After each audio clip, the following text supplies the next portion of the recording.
Po fillojmë të ndajmë nga fjala e Perëndis. Vazhdojmë te Mateu. Pavarësisht se kori është tek kapitulli 24. Unë kam zgjedhur sot një varg nga kapitulli 6 për të parë për lutjen. Çfarë na mëson ky varg për lutjen dhe çfarë na tregon fjala e Perëndis për lutjen? Dhe se si duhet të lutemi dhe me çfarë zemër duhet të lutemi. Para se të filloj, unë dua që t'japim zemrën Perëndis, t'i kërkojmë Perëndis që të na drejtojë, të na hapi zemrën për të mësuar dhe për të dëgjuar fjalën e Tij. O Atë Perëndi, Zoti i dashur, unë vi para Teje Perëndi, dhe të lutem o Zot, na hapish zemrën o Zot Perëndi. Na hapish zemrën Perëndi për të mësuar nga fjala jote o Perëndi dhe për të rritur në fjalën Tënde o Atë i dashur. Unë lutem o Zot, na i hap këtë zemër për të mësuar o Perëndi dhe na përdor në emrin të Krishtit. Amen. Okej. Mateu 6:6 thot: por ti kur të lutesh, hyr në dhomën tënde të brendshme. Mbyll derën dhe lutu Atit tënd, që është në të fshehtë. Dhe Ati yt që sheh në të fshehtë do ta shpërblej ty hapës. Shpesh në jetën tonë kemi shumë zëra përreth. Njerëz, lajme, rrjete sociale, patjetër, shumë. Ato na mbajnë të lidhur pas telefonit.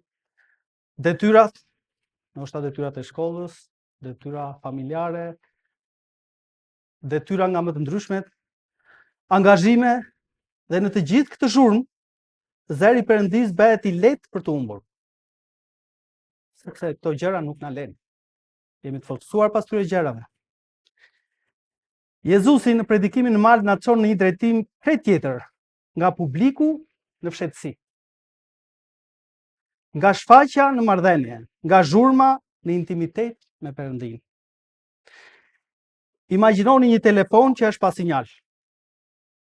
Mund të jetë i shtrenjtë, iPhone 17 Pro Max, që është shumë i shtrenjtë, shumë i bukur, modern, pa lidhje, por nuk bën asgjë.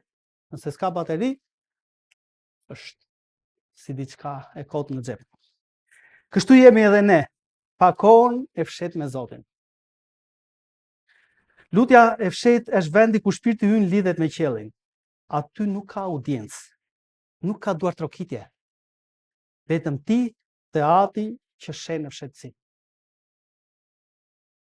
Shpesh njerëzit kërkojnë që t'i shohë bota kur luten, apo bëjnë vepra të mira. Por Zoti thotë, unë dua të shoh në fshehtësi, sepse aty tregohet dashuria e vërtetë. Si fara që rritet në tokë, para se të dalë në dritë. Edhe jeta jonë shpirtërore forcohet në fshehtësi përpara se të shfaqet në publik. Në këtë pjesë të mësimit do të shohim pse Zoti na fton në dhomën e fshehtë. Çfarë ndodh aty dhe si Ati që sheh në fshehtësi shpërblen me një jetë të dukshme, të mbushur me paqe, forcë dhe fryt shpirtëror. Unë këtë varg kam parë në 5 pika, cilat do t'i shikojmë një nga një. Pika e parë, lutja nuk është për shfaqje, por për marrëdhënie me Perëndin. Tek Mateu 6:5 thuhet: dhe kur ti lutesh, mos u bëj si hipokrit, sepse atyre u pëlqen të luten në këmbë, në sinagoga dhe në sheshet e rrugëve, në mënyrë që njerëzit i shohin. Në të vërtetë ju them se ata tashmë e kanë marrë shpërblimin e tyre. Jezusi këtu prek një çështje me delikat jetesë shpirtërore, motivacionin e zemrës sonë.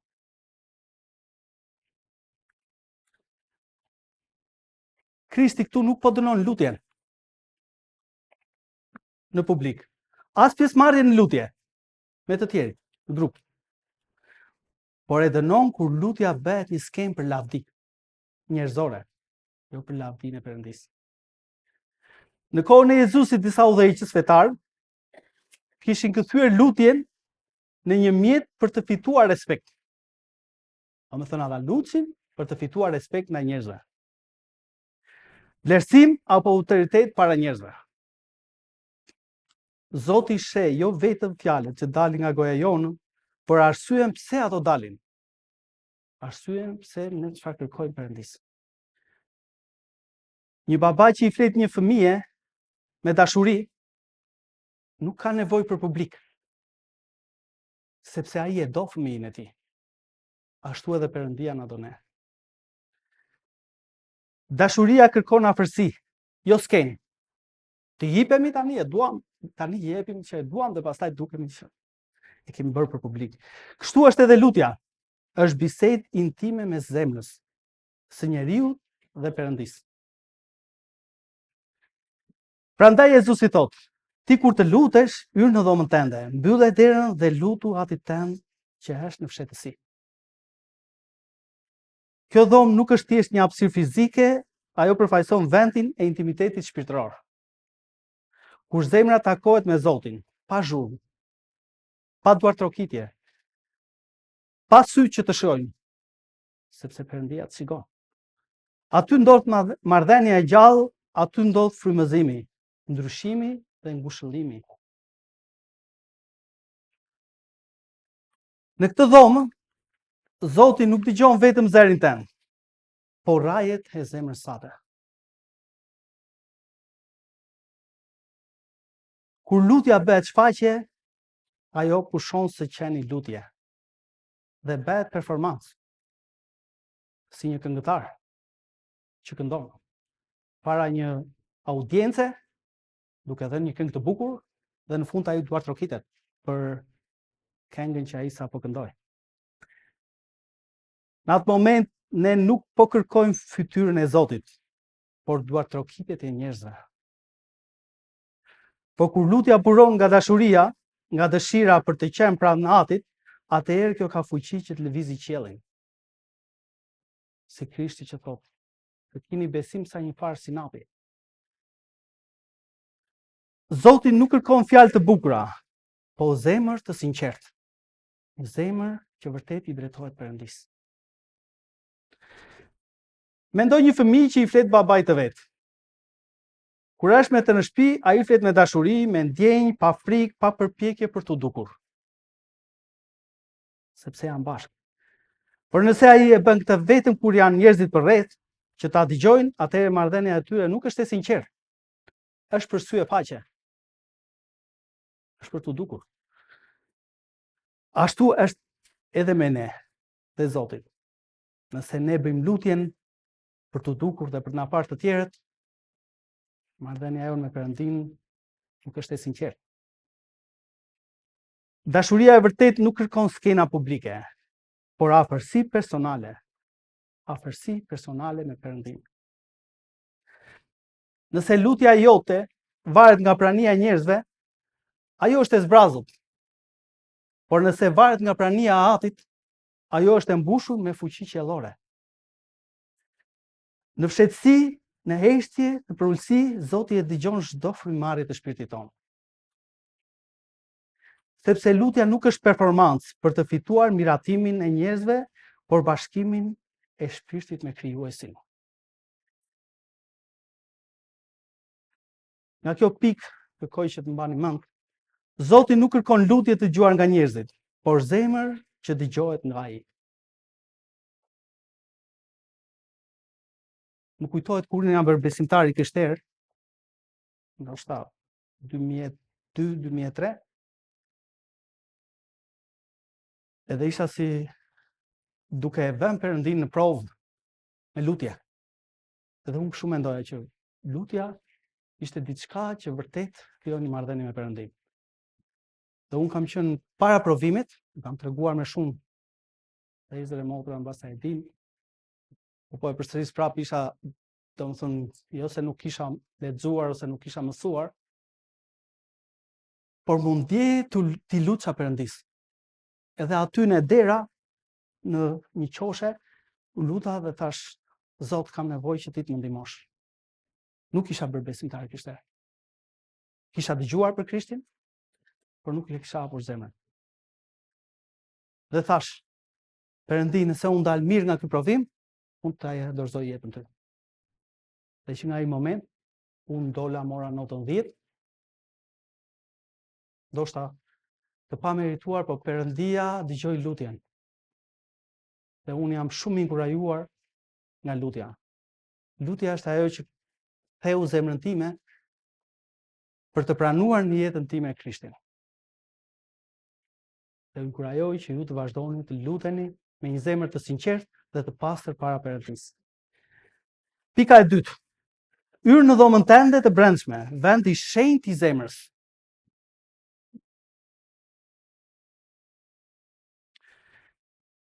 Kuptimi i fjalës fshehtësi.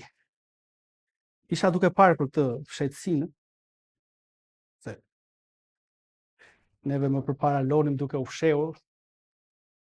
Natën ishte një lojë që thrisnin, ndoshta disa e mbajnë mend që thrisnin muna, ishim në gjinit të tjerë, po isha duke parë për këtë në greqisht. Dhe fjala fshehtësi ishte taimeon, dhomë fshet.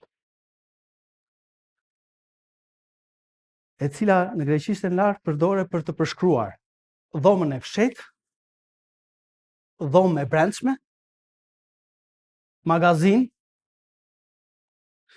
depo ose vend i mbyllur, depo ku mbajmë ato gjërat,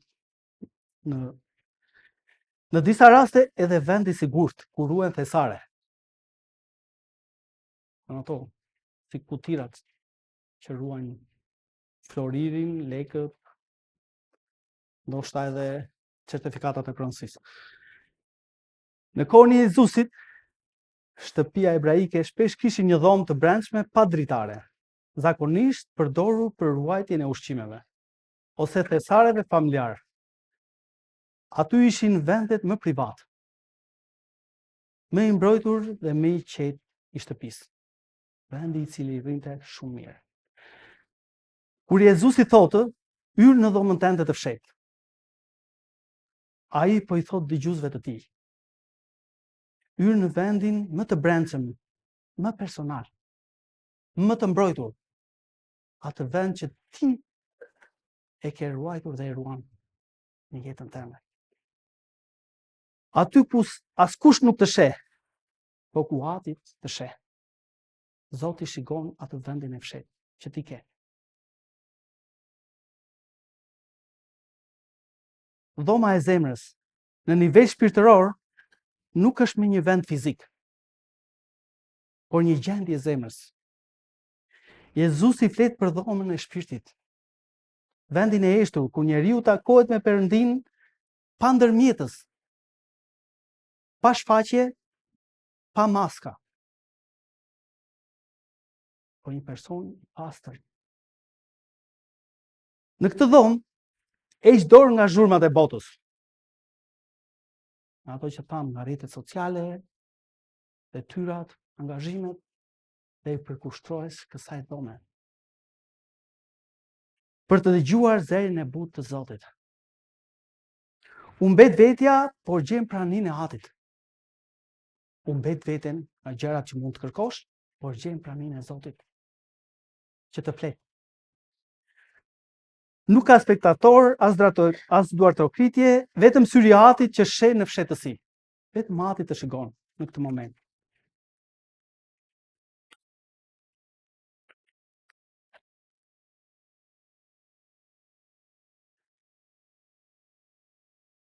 Në kulturën e asaj kohe, disa farisej lutshin në vende publike për t'u dukur, për t'u parë nga njerëzit.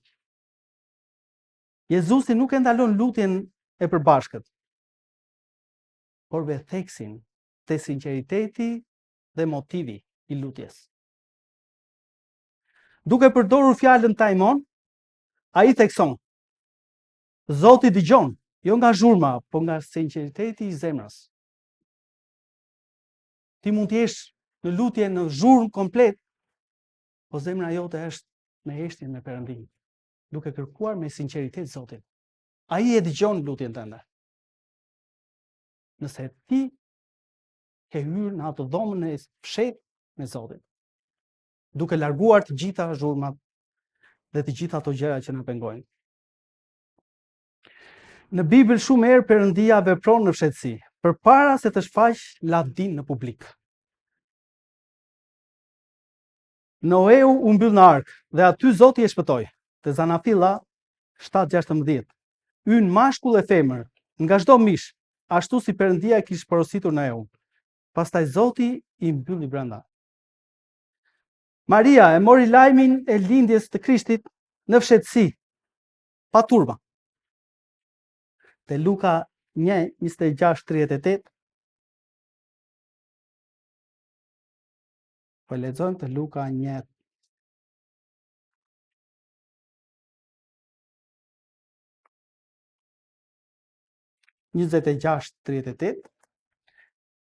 Por në muajin e 6, engjëlli Gabriel u dërguar nga Perëndia në një qytet të Galiles, që quhej Nazaret, te një e virgjër që ishte e premtuar një burr me emrin Jozef, nga shtëpia e Davidit, dhe emri i virgjëresës që Maria. Dhe engjëlli hyri tek ajo dhe tha: "Përshëndetje o i plot. Zoti është me ty. E bekuar je ti ndër gratë." Por ajo kur e pa u trondit në fjalët e tij dhe arsyetonte se ç'lloj përshëndetje ishte kjo. Dhe engjëlli i tha: "Mos ki frikë Mari, sepse ke gjetur hirin para Perëndisë. Dhe ja, ti do të mbetesh tazan dhe do të lindësh një djalë, dhe do t'i vesh emrin Jezus. Ai do të jetë i madh dhe do të quhet biri i më të lartit, dhe Zotit Perëndi do t'i japi fronin e Davidit, atit të tij. Dhe do të mbretërojë mbi shtëpinë e Jakobit për jetë, dhe mbretëria e tij nuk do ketë kurrë të sosur." Dhe Maria i tha engjëllit: "Si do të ndodhë kjo, përderisa unë nuk e njoh burrin?" Dhe engjëlli duke u përgjigjur i tha: "Fryma e shenjtë do të vijë me ty, dhe pushteti më të lartit do të mbulojë me hijen e vet. Prandaj, i shenjti që do të lindë prej teje do të quhet biri i Perëndisë."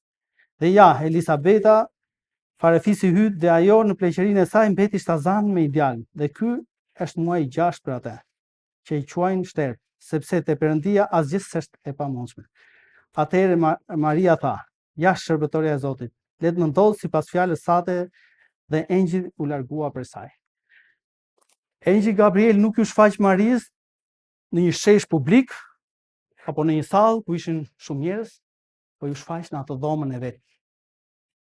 As në tempull para njerëzve, por në një takim personal të eshtur. Jezusi vetë shpesh u tërhoq në vendet vetmuara për të lutur, te Luka 5:16. Por ai të riqej në vendet vetmuara dhe lutej.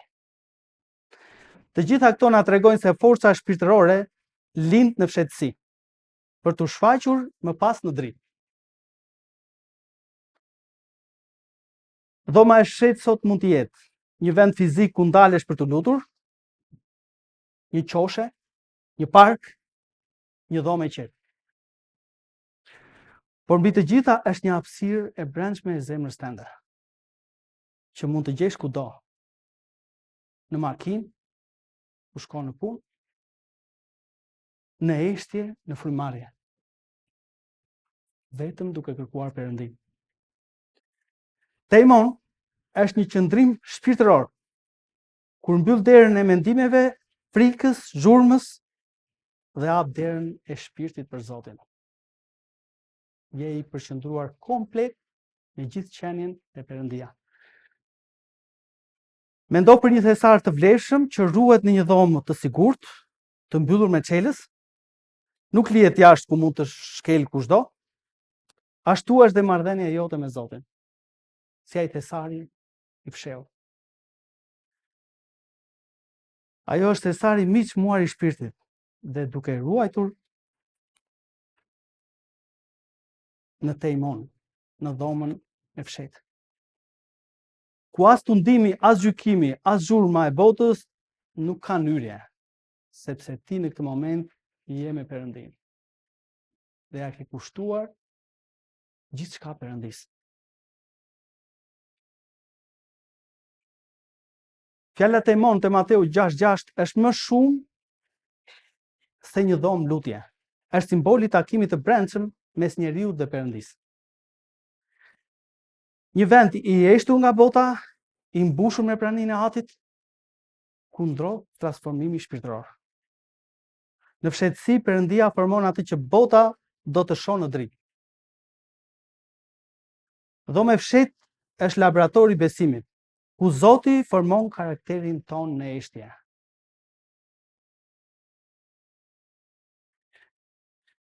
Pika e tretë. Mbyll derën. Izolohu për të lidhur. Fjalët e Jezusit mbyllë derën tek Mateu 6:6 janë shumë më tepër se sa një udhëzim fizik. Nuk është thjesht mbyllë derën dhe kaq, po është një marrëdhënie. Është një marrëdhënie shpirtërore te ky varg na flet. Ato janë një thirrje për shkëputje shpirtërore, për ndalim të zhurmës së jashtme dhe asaj të brendshme, që shpesh mbulon zërin e Perëndisë. Në një botë që nuk ndalet kurrë me njoftime, mesazhe, lajme, kërkesa dhe presione, Zoti edhe flet me një shushuritje të ëmbël. Biri im, unë të dua. Por këto zhurmë ne nuk na lejnë të dëgjojmë zërin e Perëndisë. Sepse ne në jetën tonë nuk e krijojmë atë dhomën e fshehtë. Nuk e krijojmë atë derën që ta mbyllim fizikisht.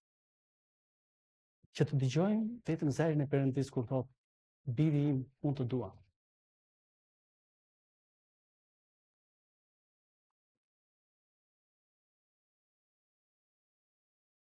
Mbyllja e derës është pra simboli për qëndrimin total në praninë e Zotit. Është akti i besimit që thotë, tani nuk dua të jem askund tjetër veçse me ty. Në atë vetmi të shenjtë Zoti nuk është i largët. Përkundrazi, ai bëhet më afër se fryma që marrim, sepse ai është në shpirtin tonë. Pikërisht aty, në eshtje ndodh lidhja e shpirtit me Krijuesin. Edhe Jezusi, biri i Perëndisë, kishte nevojë të tërhiqje për të lutur. Te Luka 5:16 na tregon se ai tërhiqej shpesh në vendet vetmuara dhe lutej. Kjo duhet na inkurajojë, na gëzojë. Krishti ndashë vetë dhe lutej. Kjo duhet na flasi për zemrën tonë. Duhet të krijojmë një vend zemrës tonë për të lutur.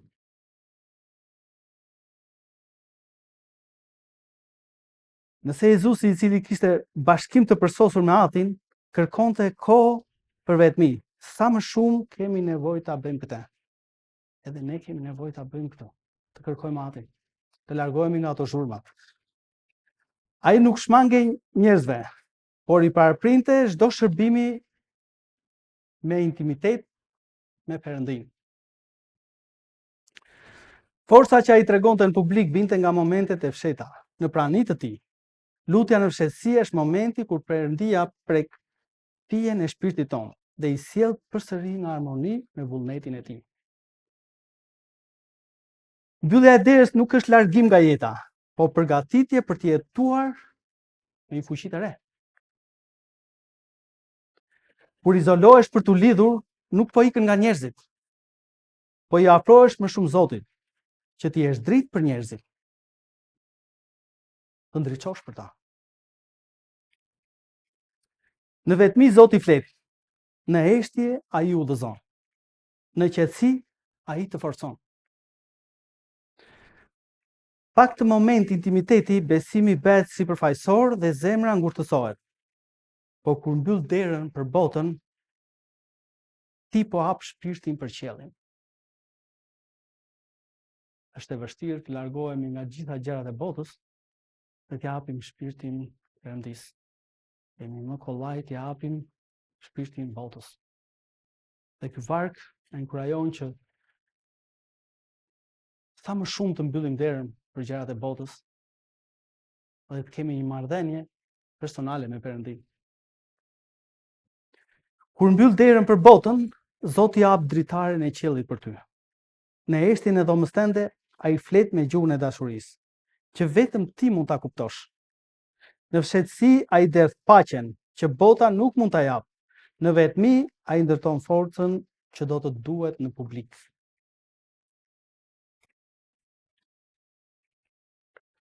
Tek mbretërit, 2 mbretërve 4:33, atëherë si hyri mbylli derën pas tyre. Pas se kam rregulluar Po.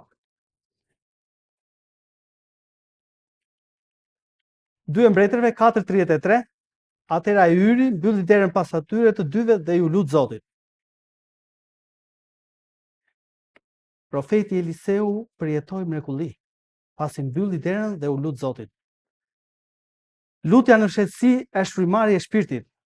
Aty Zoti e akordon zemrën tënde me ritmin e tij.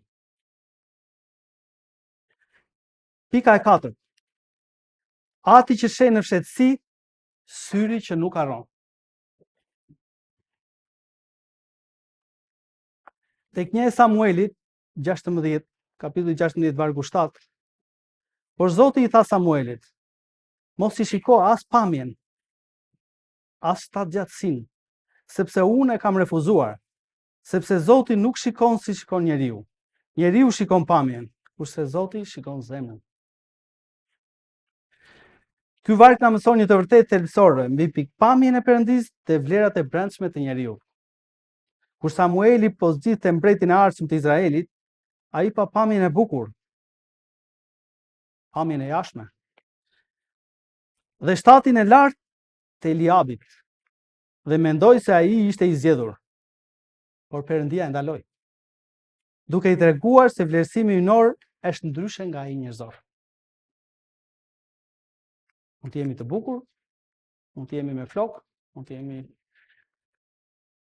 me sy jeshil, por Perëndia kërkon zemrën.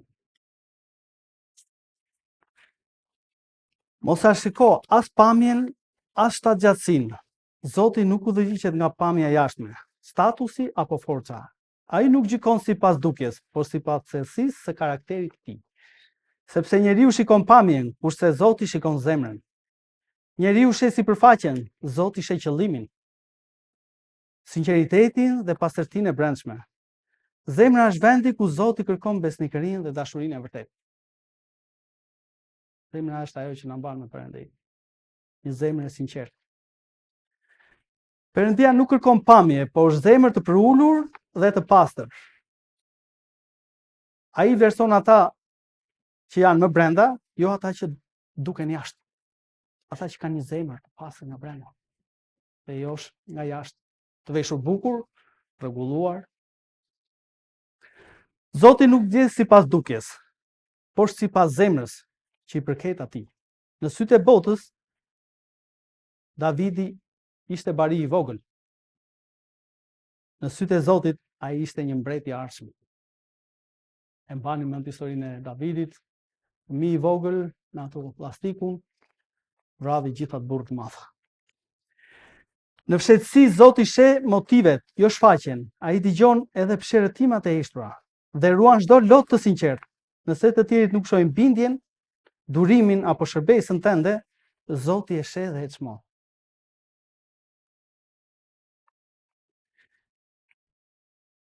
Një kopshtar punon gjithë pranverën, gjithë kohën për të mbjellë prodhimet e tija. Pa parë asgjë që del nga toka, por ai e di që në dhe fara po mbi. Sepse ai e ka mbuluar dhe e ka futur në dhe. Dhe ajo po lçon embrionin për të dalë jashtë. Edhe Zoti sheh punën tonë të fshet dhe në kohën e dur do ta bëj të dukshme frytin. Asnjë lutje bërë në fshehtësi nuk u mbet. Ajo dëgjohet në qiell dhe kthehet në bekim mbi tokë, kur ajo është e sinqertë para Perëndisë.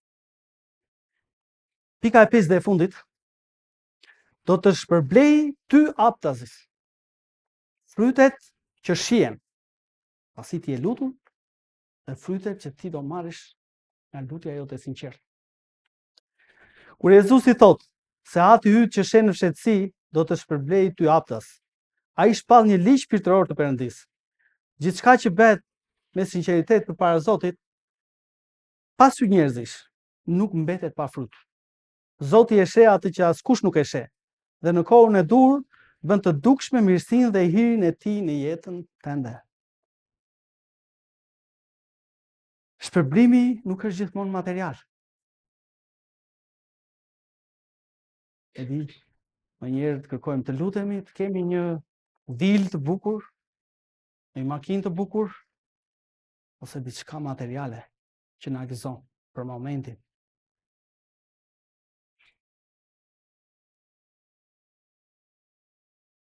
Shpërblimi i Zotit nuk do të thotë domosdoshmërisht pasuri apo lavdi njerëzore. Shpërblimi i tij është paqe në shpirt, qetësi në shpirtin tonë. Fuqi në sprova. Kalojmë sprova shumë lehtë. Bekim në marrëdhënie. Të kemi një marrëdhënie. Dhe fryt në karakter. Është një prej shpërblimeve të fshehta të lutjes të sinqertë. Tek Filipianët 4:7 dhe paqja e Perëndisë që i tekalon çdo zgjuarësie do të ruaj zemrat tuaja dhe mendjen tuaj në Krishtin Jezus. Zoti shpërblen në mënyrë të dukshme në kohën e dur. E di që jemi gjithmonë kur jemi në lutje, edhe kërkojmë Perëndin, themi o Zot, sa më parë, sa më shpejt Perëndi, për nevojat që kemi, për dëshirat njerëzore. Po Perëndia shpërblen në kohën e dur. Në kohën që Perëndisi duket e drejtë, që ti po kërkon Perëndin me sinqeritet, jo për sy. Zoti shpërblen aptazi, që do të thotë se në momentin që ai zgjedh frytet e brendshme të besnikërisë, shpall publikisht. Atë që ti kërkon e shpall publikisht. Ashtu si një farë që mbillet në tokë dhe kalon kohë në fshehtësi, derisa del në dritë si bim e gjallë. Po ashtu edhe vepra e besimit do të dalë në pa.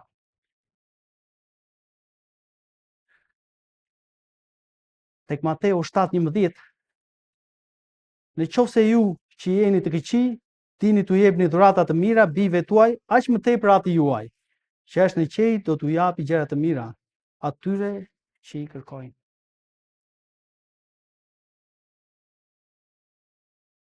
Ky varg na inkurajon vërtet. Jezusi këtu tregon se Zoti dëgjon dhe përgjigjet me dashuri. Çdo lutje të sinqertë kërkon një sinqeritet të zemrës. Jo për publik, jo për duartokitje. Ai e di çfarë na nevojitet, më mirë se ne vetë. Tek Mateu 6:18, me qëllim që mos u tregosh njerëzve se ti agjeron, por Atit tënd në fshehtësi, dhe Ati yt i cili shikon në fshehtësi do ta jap shpërblimin publikisht. Shpërblimi do jetë publikisht. Kur ti ta shgosh atë që ti ke kërkuar Perëndis. Kjo përsëritje në të njëjtin kapitull tregon që Zoti e vlerëson motivin e zemrës, jo formën e jashtme. Ai shpërblen për ulërsinë, jo shfaqjen.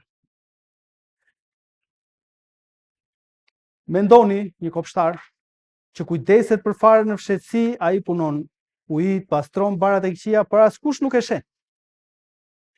Pas një kohë nga toka del një bim e fortë, e gjelbërt, dhe të gjithë e admirojnë.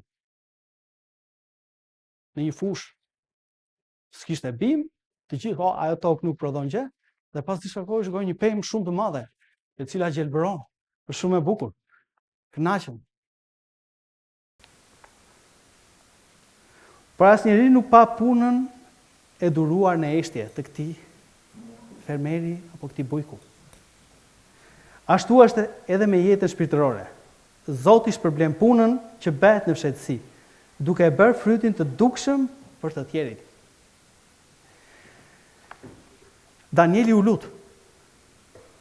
Danieli 6:10, kur Danieli mësoi që dokumentat ishin nënshkruar, hyri në shtëpinë e vet. Pastaj në dhomën e tij të sipër me dritaren e saj të hapur, në drejtim të Jeruzalemit, 3 herë në ditë gjunjëzoi, lutej dhe falënderonte Perëndinë e tij. Siç e bënte zakonisht më parë, na thuhet e Danieli 6:10. Por Zoti e shpërbleu aptazi, duke e shpërtuar nga gropa e luanëve dhe duke e lartësuar në sytë e gjithë popullit. Besoj e keni lexuar dhe e mbani mend atë historinë e Davidit, kur mbreti shikon që Danieli, më falni, ishte gjallë në mes të luanëve. Si mund të qëndrosh në mes të luanëve? Vetëm të shikosh. Luanë, janë shumë të frikshëm. Po kështu, Ana u lut në eshtje për një fëmijë. Te 1 Samuelit 1, kapitulli i parë, 10-20, në trishtimin e shpirtit të saj, i lutej Zotit duke qarë me dënesë. Pastaj lidhi një kusht, duke thënë: O Zoti i ushtrive, nëse vërtet interesohesh për fatkeqësinë që i ka rënë shërbëtores sate, nëse ti më mban mend mua, nuk e harron shërbëtoren tënde, por dëshiron të japi shërbëtores sate një fëmijë mashkull, unë do t'i jap Zotit për gjithë ditët e jetës së tij dhe brisku nuk ka për të kaluar mbi kokën e tij. Askush nuk e dëgjoi lutjen e saj, madje edhe Elia, prifti, që është tek pjesë e pasazhit, e keq kuptoi, por Perëndia e shpërbleu aptasi, duke i dhënë Samuelin, profetin e madh të Izraelit.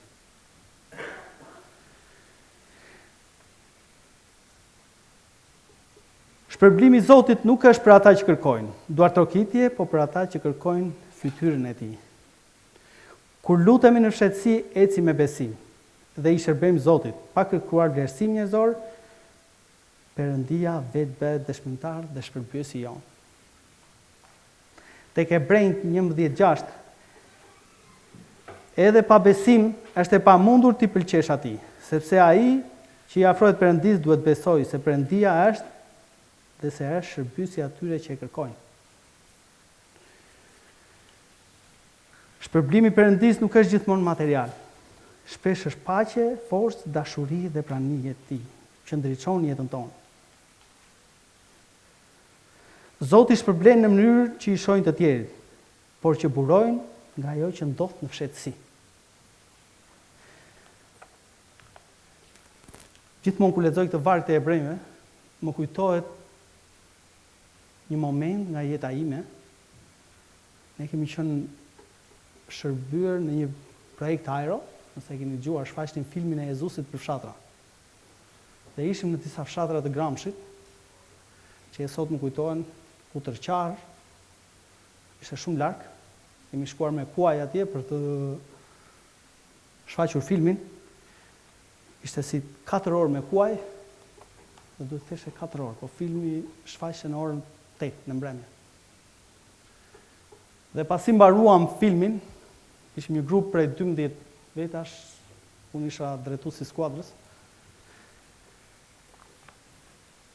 Dhe filmi mbaroi si ora 11, ndoshta 12 pa incerek, nuk më kujtohet mirë. Po ishin 2 persona nga pjesë e skuadrës dhe po më thoshin: Sazan, po ku do flem? Si do bëjmë ora 12 i natës? Kush të siguroj për ne? E gjithmonë ky vargu të Hebrejt më sjell gjithmonë këtë mendje, këtë ilustrim praktik që kam parë me jetën time. Dhe thash, mos u shqetëso. Është Perëndia që do kujdeset për ne. Dhe në atë moment ne si skuadër ulëm, jemi ulur të gjithë rreth, dhe jemi lutur, dhe pa arritur, pa thënë amin, vjen një person nga fshati dhe thot: Sazan, po ju ku do flini? Ti do sigurosh për ne. Ky ishte iri Perëndis. Edhe vargu këtë thot. Dhe vërtet Perëndia, ne ishim duke kërkuar për një dhomë për të fjetur. Por aty në errësirë, në atë dhomë në fshet, ne i kërkuam Perëndis që të siguronte për ne. Dhe vërtet Perëndia siguroi. Fuqia e dukshme e një jete të krishterë vjen nga një marrëdhënie që buron me Zotin. Në fund të këtij mësimi të thellë, Jezusi na kujton se forca e besimtarit nuk matet nga lutjet publike, as nga fjalët e bukura, por nga momenti i eshtur, kur zemra përkulet para Atit në fshehtësi. Taimeon nuk është thjesht vend fizik, por një gjendje shpirtërore kur njeriu mbyll derën e zhurmës, të mendimeve, të shqetësimeve dhe hyn në praninë intime me Perëndin. Është i përqendruar në intimitet me Atin. Në atë vend Perëndia sheh jo pamjen, por zemrën. 1 Samueli 6:7. Por Zoti i tha Samuelit, mos ja shiko as pamjen, as shtatgjatësinë, sepse unë nuk e kam refuzuar.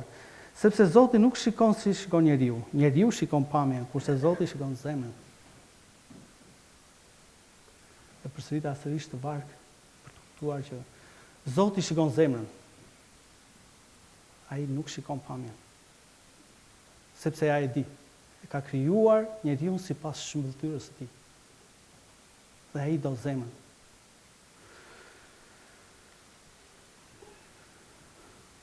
Ai numëron çdo hap të lodhur dhe çdo lot të derdhur, na thuhet te Psalmi 56:8. Lutjet që bëhen atje nuk u mbasin, ato ruhen si aromë e ëmbël në çalikun e tij. Kur mësojmë të lutemi në fshehtësi, Zoti formon karakterin ton, jo vetëm rrethanat tona. Ai forcon besimin ton, duke ushqyer me praninë e tij, duke qenë pranesh. Dhe më në fund, ai shpërblen atazi. Jo gjithmonë me pasuri apo sukses, por me paqen e tij që ka përcjellë çdo kuptim. Tek Filipianët 4, kapitulli 4, vargjet 6 dhe 7. Na thuhet: mos u shqetësoni për asgjë, por në çdo gjë ja parashtroni kërkesat tuaja Perëndis me anë lutjes dhe përgjërimesh, me falënderime, dhe paqja e Perëndis që i tejkalon çdo zgjuarsi, do të ruaj zemrat tuaja dhe mendjen tuaj në Krishtin Jezus. Me gëzimin e frymës së shenjtë dhe me një jetë të reflektuar në lavdinë e tij. Motra e vëllezër, nga ky varg që na mëson për lutjen dhe që na mban të lidhur me Perëndin, është një thirrje për ne. Është një thirrje që na thret. Mbyllë derën e botës për pak çaste çdo ditë. Jo gjithë ditën. Ndoshta 1 minutë, ndoshta 2 minutë, mbyllë derën e botës. Përqendrohu te Perëndia. Krijo dhomën tënde të fshehtë në jetën tënde. Një vend ku lutja nuk është detyrë, por kënaqësi. Jo zakon, por marrëdhënie me Perëndin. Ndoshta një qoshe thjesht, por e mbushur me praninë e Zotit. Sepse aty në eshtje ndodh mrekullia më e madhe që mund të kërkojmë.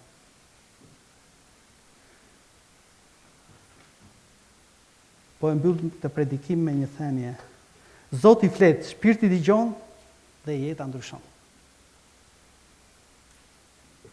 Mbajini mend. Zoti flet, shpirti dëgjon dhe jeta ndryshon.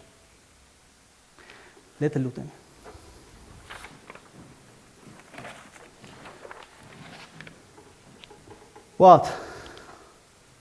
Jemi shumë falenderues o Perëndi për fjalën tënde o Perëndi, për gjithçka që ti na mëson nga fjala jote o Perëndi. Faleminderit o Zot për tregimin e dhomës së fshehtë o Perëndi. Për atë dhomë të cilën duhet i kushtojmë rëndësi në jetën tonë o Perëndi.